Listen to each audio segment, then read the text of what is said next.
Hello, my name is Maryam and welcome to my channel. I am a medium to people, pets, and the paranormal. Every Monday we do a general pick a card reading. Every Tuesday is a specific question. Every Wednesday we talk to our power animals.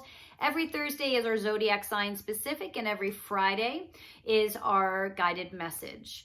So my job is to bring you the intuition and guidance that you need to guide you through your day, your life, your choices. But your job is to find your own daily practice so that one day you don't need myself or anyone else. You can make your own intuitive decisions because you've tapped into that intuition on your own. Now, doing these pick a cards really help you learn how to utilize your intuition because it's all about you feeling which card you want and you need and which information you need. It's about you moving towards that intuitive decision. So today is our specific question, which is, why do I have anxiety? So let's get started. Got card 1, card 2, card 3, card 1, card 2, card 3. All right, card 1. Card 1, you carry so much anxiety because you have so many things going on and so many people involved in your life and what you do.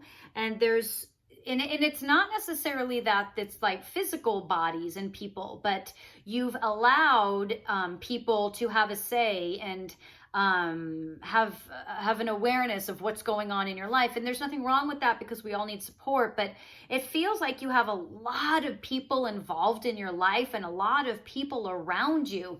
And all of that is just causing anxiety. But then on top of that, you have this one pressure, this one energy, whether it's a father figure or a boss, that is just, you feel like they're just breathing down on you. You feel like they're just constantly watching you and judging you.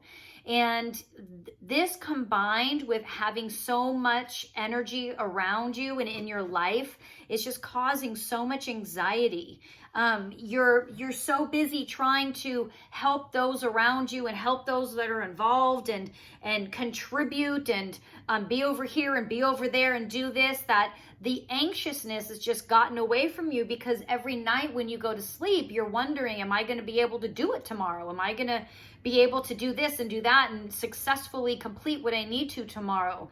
And then there's this person or this energy in your life that isn't really supportive. And so even if you come really close to completing something, or even if you drop the ball even a tiny bit, it's like they're just there staring at you, going, did you see you messed up, instead of, hey, how can I help you? Or you've got a lot on your plate. Can I take some of that off? They're not doing that. And so you have just this force behind you that's just breathing down your neck, and it's just overwhelming you. So how do we get out of this? How do we resolve this problem? First off, you need to pull back. There's too many people involved in your life. You need to pull back.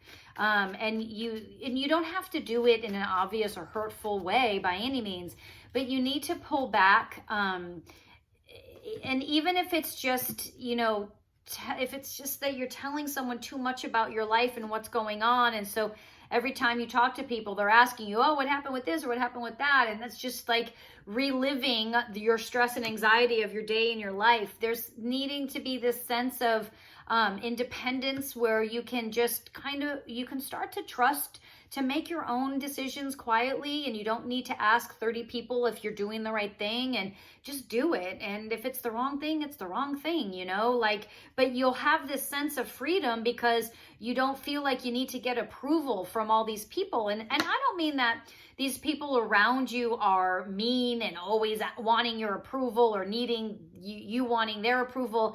It's not in a bad way. It's just adding all this energy to your life and all this conversation that doesn't have to be had because you've already resolved it, but now you have to tell them the story. And so there's all this energy around you that you're just feeding into, and then it's just feeding into you, and it's just this never-ending cycle of drama.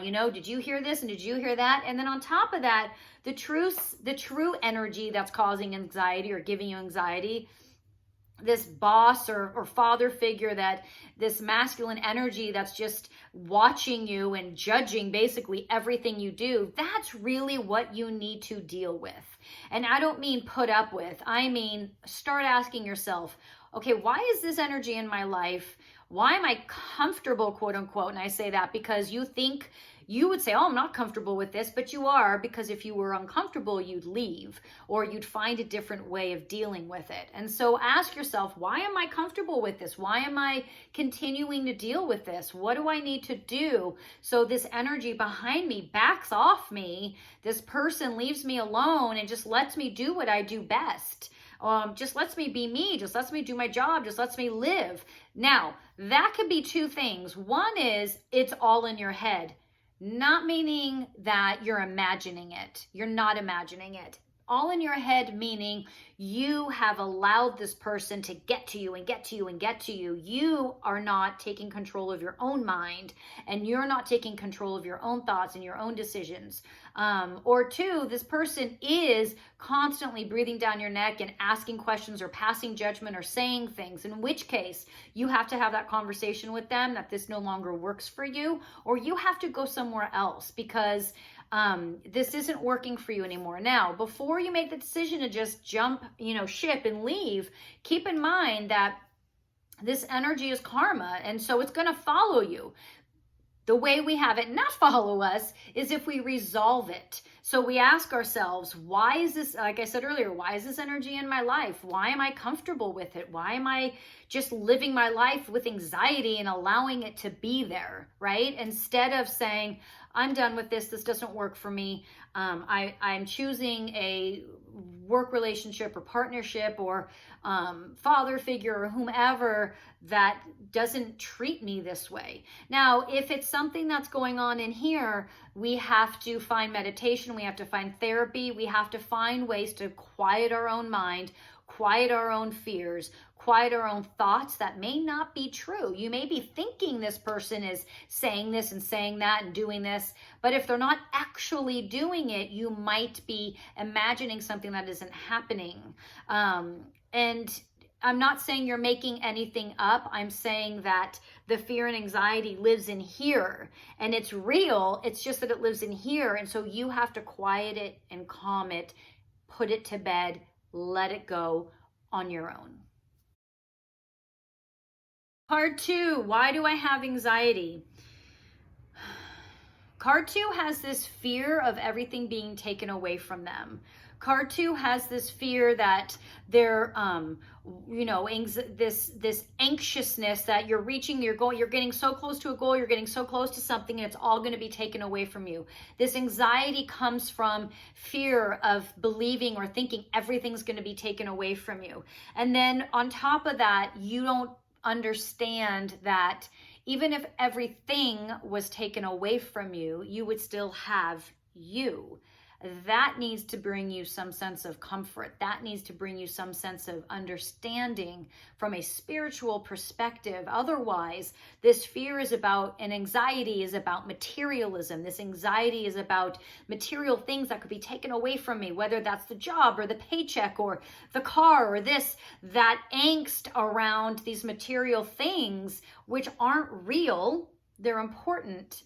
And it's okay to have them, but to create this anxiety ball around them is so unnecessary because you're losing complete touch with who you are as a spirit, who you are as a consciousness, who you are as a person. You're losing touch with that because you are so fearful that the things in your life that you have will be taken away, and you define yourself through those things in your life. That's causing anxiety. That's causing fear. This anxiousness is causing you to completely disconnect from who you are as a spirit and be consumed with the material objects and the material things around you.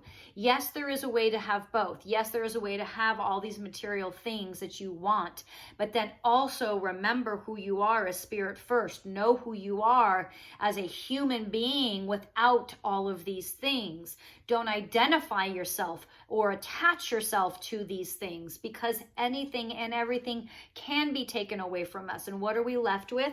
We're left with ourselves. And that should feel comforting to you and not scary to you. Card 3. Card 3, why do I have anxiety? Card 3, your anxiety comes from this sense of always being vulnerable, of always being like a deer in the headlights, of always being at any moment someone could like get you, whether that get you is emotional, metaphorical, or if you have had, some physical altercations in your life that have caused this sense of anxiety and fear, which is understandable. Either way, whether it's physical or it's emotional or perceived, it's very real. And so this anxiety comes from the sense of feeling vulnerable. Your vulnerability is coming from your lack of understanding your own power and your own strength, your lack of understanding who you are as a human on a powerful level, your ability, your capability. You have allowed yourself to just go vulnerable, almost to the point of victimized, which is what causes anxiety. Yes, because you feel like a sitting duck. At any moment, anything could happen to you. Anyone could hurt you. Anyone could say something or do something. And all of that is very true. But like I talked about in the other card, this comes from losing the sense of self. This comes from being so consumed with what others could do, so consumed with how others could hurt you, that you've completely lost any sense of self. And when you lose the sense of self, the sense of who you are and what you're about, you now have nothing. All you have are outside material objects, which will do nothing for you. Or you have outside people who you don't really trust anyway and haven't proven themselves to really be there for you anyway. And so here you are now left with just you, and just you aren't comfortable with, you don't believe in, you don't believe you have any power or internal strength or any ability to not be a sitting duck, to not be vulnerable. You don't know how to turn that around. You don't know how to shift your life so that you can make confident, grounded decisions that you trust and stand behind, that you aren't a victim, that you aren't a sitting duck. You don't believe that yet. You haven't set that up for yourself yet. That's where this anxiety is coming from. How you remove that is to get in touch with who you are as a spirit first, as a human being, as a consciousness, that mind, body, spirit connection, which is meditation, therapy, yoga, all those things I always mention, because that is what you're going to be left with at the end of the day. No matter how many people attack you, whether it's verbally, emotionally, or physically, no one can take away your soul. No one can take away your spirit. No one can take away your consciousness. No one can take away your human body. That's all yours, okay? And no matter what anyone does to it or says about it or says to you, nobody has that control over it the way you do. No one can take that control away from you. It's always there and it's always yours to have.